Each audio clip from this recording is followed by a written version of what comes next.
बहुत पुरानी बात है। मोदीपुर नामक गांव में एक औरत ने गोरे होने की क्रीम की नई नई दुकान खोली थी। वो औरत देखने में बहुत ही सुंदर थी। उसका नाम रेशमा था। जो कोई भी उस औरत को देखता तो वो उसे देखता ही रह जाता। उसके गोरे होने की क्रीम की चर्चा गांव में दूर दूर तक फैली हुई थी।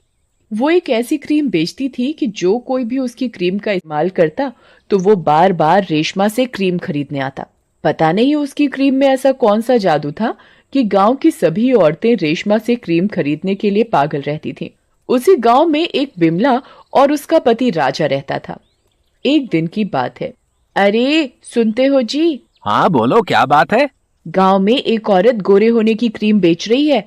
जो कोई भी उसकी क्रीम लगाता है तो वो गोरा और सुंदर हो जाता है। देखो ना, मेरा रंग भी कितना काला हो गया है और मेरा मुंह भी खराब हो गया है। मुझे भी वो क्रीम लेनी है। अरे क्या करोगी क्रीम लेकर? तुम तो पहले से ही सुंदर हो। ज्यादा फालतू की चीजें लगाओगी तो तुम्हारा चेहरा और भी खराब हो जाएगा। पर मुझे और ज्यादा सुंदर और गोरा होना है। जिस किसी ने भी उस औरत की क्रीम इस्तेमाल की है वो और भी ज्यादा सुंदर और गोरा हो गया है। ठीक है, जैसा तुम्हारा मन करे। बिमला उसी औरत के पास क्रीम लेने जाती है। बहन जी, मुझे वो गोरा होने वाली क्रीम चाहिए। ठीक है, अभी देती हूँ। रेशमा बहन जी, एक बात तो बताओ, आप इतनी सुंदर कैसे हो? आपकी खूबसूरती का राज क्या है? मेरी खूबसूरती का राज मेरी ये क्रीम है। मैं भी यही क्रीम इस्तेमाल करती हूँ। तुम भी ये क्रीम इस्तेमाल करोगी तो तुम भी बहुत खूबसूरत हो जाओगी। ठीक है, मुझे भी जल्दी से एक क्रीम दे दो। बिमला खुशी खुशी क्रीम लेकर चली जाती है और घर पहुंचकर बिमला पानी से अच्छी तरह मुंह धोकर रेशमा से खरीदी हुई क्रीम लगाती है और आईने में अपना चेहरा देखकर खुद ही मुस्कुराती है। अब मैं भी रेशमा जैसी खूबसूरत हो जाऊंगी। तभी उसका पति राजा आ जाता है। बिमला, ये तुम्हारे चेहरे को क्या हुआ? लग रही हो ना पहले से भी सुंदर। बिमला को अपना चेहरा पहले से भी सुंदर लगता है, लेकिन बिमला को ये नहीं पता था कि क्रीम लगाने से उसकी खूबसूरती पहले से और कम हो जाएगी। तुम ये क्रीम व्रीम के चक्कर में मत पड़ो। मैं ना पहले से भी ज्यादा सुंदर हो गई हूँ ना, इसीलिए तुम मुझसे जल रहे हो। वो राजा की एक नहीं सुनती और वो अपने आप को आईने में देखने लगती है। उसे लगता है कि क्रीम लगाने से वो सुंदर होती जा रही है। और अगले दिन गांव की एक औरत जिसका नाम काली था, वो भी रेशमा की दुकान पर जाती है। रेशमा बहन जी, अरे ओ रेशमा बहन जी। हाँ जी बोलो। रेशमा बहन जी, मुझे भी वो गोरा करने वाली क्रीम लेनी है। देखो ना मैं कितनी काली हूँ, इसीलिए सब मुझे काली बुलाते हैं। मुझे भी गोरा होना है आपके जैसा। पास ही में रेशमा की दुकान है, तुम उसके पास से वो क्रीम ले आओ। रेशमा पहले से भी ज्यादा खूबसूरत और गोरी लग रही थी। वो काली को दुकान का रास्ता देती है। काली क्रीम लेने चली जाती है। क्रीम बेचने वाली रेशमा नहीं एक चुड़ैल होती है। वो काली को भी वो क्रीम दे देती है और वो मन ही मन खुश होती है। वो दिन दूर नहीं जब मैं गांव की सारी औरतों की सुंदरता चुरा लूंगी और किसी को पता भी नहीं चलेगा और मैं दुनिया की सबसे खूबसूरत औरत बन जाऊंगी। देखते ही देखते गांव की सभी औरतें कुछ दिन तो बहुत सुंदर हो जाती हैं, पर फिर अचानक बदसूरत होने लगती हैं।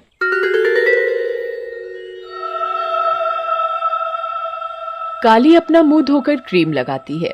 क्रीम लगाते ही काली और काली हो जाती है, पर उसे लगता है वो बहुत सुंदर लग रही है और वो खुशी से गुनगुनाने लगती है। अरे काली, ये तेरे मुंह को क्या हुआ है? तू तो पहले ही इतनी काली थी, अब तो और बुरी लग रही है। और वो काली का चेहरा देखकर हंसने लगता है। मैं गोरी हो गई हूँ ना, इसीलिए तुम मुझसे चिढ़ रहे हो। काली का चेहरा सही में पहले से भी ज्यादा काला हो जाता है। इस क्रीम के चक्कर में तू पागल हो गई है काली। मेरी बात मान और इसे लगाना छोड़ दे। जमलू घर के किसी काम के लिए बाहर चला जाता है। दूसरी ओर पंडिताइन भी पंडित जी से क्रीम के बारे में बात कर रही होती हैं। पंडित जी, मुझे आपसे एक बात कहनी है। गांव की औरतें क्रीम लगाकर कितनी गोरी और सुंदर होती जा रही हैं। मुझे भी गोरा और सुंदर होना है। अरे भाग्यवान, अब तुझे क्या पड़ गई बुढ़ापे में सुंदर दिखने की? तू तो आज भी 25 की लगती है। अजी छोड़ो ना, तुम भी ना मजाक करते हो। कसम से तुम्हें तो क्रीम की जरूरत ही नहीं है। देखो, तुम मुझे मत बहलाओ, मुझे क्रीम चाहिए तो चाहिए बस। अब ये पंडिताइन मानने वाली तो है नहीं। अच्छा ठीक है, तुम वो क्रीम ले आना। पंडिताइन को भी बुढ़ापे में सुंदर दिखने की क्या जरूरत पड़। पंडिताइन रेशमा से क्रीम लेने पहुंच जाती है। अरे रेशमा, जरा मुझे भी तो गोरा होने की क्रीम देना। अभी देती हूँ, रेशमा मन ही मन कहती है। लगता है बुढ़ियों को भी सुंदर और जवान बनने का शौक लगा है। रेशमा पंडिताइन को क्रीम दे देती है। पंडिताइन क्रीम लेकर बड़ी खुश हो जाती है। अब तो मैं भी सुंदर बन जाऊंगी और मुझे कोई बुढ़िया भी नहीं बोलेगा। पंडिताइन जल्दी जल्दी अपने घर चली जाती है और जल्दी से अपना मुंह धोकर क्रीम लगाती है। क्रीम लगाने के बाद पंडिताइन अपना मुंह आईने में देखती है तो फूली नहीं समाती। अरे वाह, मैं तो कितनी सुंदर लग रही हूँ। दूसरी ओर जमलू कहीं जा रहा होता है तो उसे रास्ते में रेशमा की दुकान दिखाई देती है। रेशमा की दुकान पर क्रीम लेने वाली औरतों की काफी भीड़ थी। जमलू भी भीड़ देखकर रुक गया। वो रेशमा को देखता तो उसे देखता ही रह जाता है। उसे रेशमा पहले से भी ज्यादा खूबसूरत लग रही थी। वो मन ही मन सोचता है, गांव की औरतें दिन पर दिन बदसूरत होती जा रही हैं और रेशमा खूबसूरत, आखिर चक्कर क्या है। और वो अपने काम के लिए निकल जाता है। आगे चलकर जमलू को रास्ते में राजा मिलता है। और जमलू भाई कैसे हो?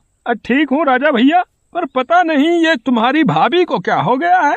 आजकल कोई क्रीम लगाने लगी है और बस सुंदर होने के चक्कर में पागल हो रही है। हाँ जमलू भाई, तुम ठीक कह रहे हो, तुम्हारी भाभी का भी यही हाल है। मैं अभी रेशमा की दुकान के सामने से आ रहा हूँ। वैसे रेशमा है बहुत सुंदर, कोई भी देखे तो देखता ही रह जाए।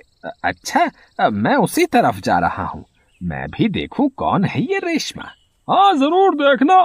चलो अब मैं घर चलता हूँ, रात हो गई है, तुम्हारी भाभी मेरा इंतजार कर रही होगी। जमलू अपने घर की ओर चल देता है और राजा दूसरी ओर। कुछ ही दूर चलने के बाद राजा को रेशमा की दुकान दिखती है। रेशमा के घर की खिड़की में बहुत रोशनी आ रही होती है। अरे इतनी रात में ये रेशमा अपने घर में क्या कर रही है? जरा मैं आज इस रेशमा से बात करके आऊं कि ये क्यों सारी औरतों को पागल बना रही है। राजा रेशमा के घर की खिड़की से अंदर देखने लगता है। अंदर का नजारा देखकर राजा बहुत बुरी तरह डर जाता है। वो देखता है कि रेशमा अपने रूप से चुड़ैल के रूप में बदल जाती है और एक बड़े से बर्तन में खून और मांस डालकर उसे चला रही होती है और जादू से उसकी क्रीम बना रही होती है। अब गांव की औरतों की सारी सुंदरता खत्म हो जाएगी और मैं दिन पर दिन सुंदर और जवान हो जाऊंगी। हे भगवान, ये तो चुड़ैल है।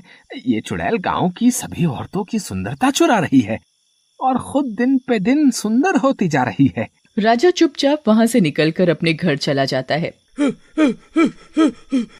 और घर पहुंचकर अपनी बीवी को जोर जोर से आवाज देता है। जैसे ही जमलू की पत्नी बिमला सामने आती है, राजू उसे देखकर बहुत डर जाता है और चिल्लाने लगता है। अजी पागल हो गए हो क्या? मैं क्या तुम्हें कोई चुड़ैल नजर आ रही हूँ? लग रही हूँ ना कटरीना कैफ। अब मैं तुम्हें कैसे समझाऊं? तुम सुंदर नहीं और ज्यादा बदसूरत हो गई हो। ये सब उस चुड़ैल रेशमा का करा धरा है। राजा बिमला को सारी बात बताता है। दूसरी ओर जमलू की पत्नी का भी यही हाल होता है, पर जमलू की पत्नी काली तो पूरी चुड़ैल लगने लगी थी। गांव के सभी आदमी रेशमा की क्रीम से परेशान होकर आपस में बात करते हैं। अरे भाई, ये रेशमा कोई खूबसूरत औरत नहीं है, बल्कि एक चुड़ैल है। मैंने अपनी आँखों से उसे रात में तांत्रिक पूजा करते देखा है। हे भगवान, चलो हम सब पंडित जी के पास चलते हैं, उनके पास जरूर कोई ना कोई उपाय होगा। क्या हुआ? अब तुम सब मेरे घर कैसे? और पंडिताइन, तुमने अपनी ये क्या हालत बना रखी है? राजा पंडित जी को रेशमा के बारे में सब बताता है। मुझे तुम उस चुड़ैल के पास ले चलो। जमलू, राजा और गांव के सभी आदमी पंडित जी को उस चुड़ैल के पास लेकर जाते हैं। कुछ ही देर में सब लोग रेशमा की क्रीम की दुकान पर पहुंच जाते हैं। रेशमा चुड़ैल के रूप में बदल जाती है। ए पंडित, अपनी जान प्यारी है तो तू चला जा यहाँ से। मैं नहीं छोड़ूंगी इन औरतों को। मुझे दुनिया की सबसे सुंदर औरत बनना है बस। तू ऐसे नहीं मानेगी। पंडित जी मंत्र पढ़कर दुकान में रखी सारी क्रीम में आग लगा देते हैं। आग लगते ही चुड़ैल जलकर मर जाती है और गांव की औरतें ठीक हो जाती हैं।